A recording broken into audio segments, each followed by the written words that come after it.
Okay, but just to make sure that we're all good, this is about doubling an investment.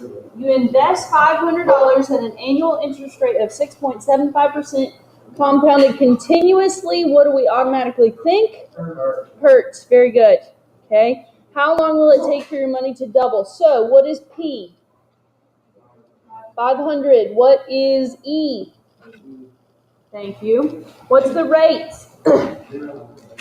0.0675. Oh yeah, I got your quizzes graded. I'll give those back to you in a little bit. That made me remember. Y'all did really well on that. Nobody screwed up the rate. Y'all got the word. I don't think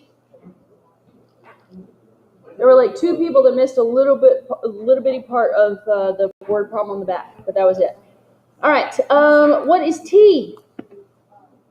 It's time. That's what we're looking for. So we've got 500. E's on our calculator. R is 0.075. T is what we're looking for. So that's our variable. So that must mean that we know A.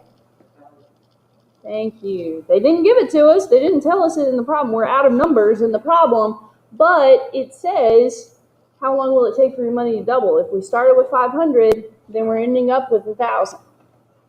So we divide. So we get 2 is equal to e to the 0.0675.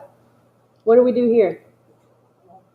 Log form. The variable is in the exponent. We can't get it out without putting it in log form. We are not going to guess and check because we are much more intelligent than that. And we're not that lazy because it takes, well, maybe we are that lazy because it takes more effort to guess and check than it does to remember how to do it correctly. Natural log of 2 is equal to 0.0675t, so then we divide by 0.0675. And so, when you type this in, please be careful.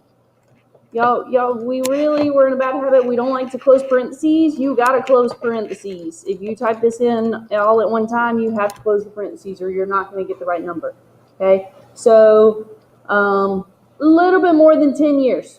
That's not too bad. It was a word problem, so we need units. Write years on there. Okay, T is in years. But let me let you know a little secret. You're not going to find a bank account where you can compound your money at an interest rate of 6.75%. It's just not going to happen. They don't give you that much money. So just so you know, typically interest rates about the most you can get is 2%, maybe 3% if you put it in a long-term savings account where you're not allowed to touch it for a while. You may be able to get a little bit more, but you're not going to be able to find 6.75%, unfortunately. You got to do something to earn that much more money. Okay? Here in a little bit, okay, what I'm getting ready to ask you to do, we're going to do the 2 problems that are on the worksheet. Then we're going to do this circuit, and then you have a 10 marks about logarithms. Let me point out some terminology that they use I don't like.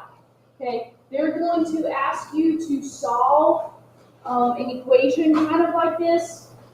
And when you get to this step right here, where we write it in logarithmic form, instead of, because part of the question is which form is equivalent, you got to type it in. You got to get it to this point right here. And then it asks you what are the steps to finish solving the problem. Instead of saying write it in logarithmic form, they're going to say take the natural log of both sides. Okay, take the natural log of both sides is what they're going to say. It's the same thing as writing it in logarithmic form. Okay, don't let that terminology throw you off. It's still the exact same process. All right, they're just going to say take the natural log of both sides instead of writing it in logarithmic form. Okay, so that's what I want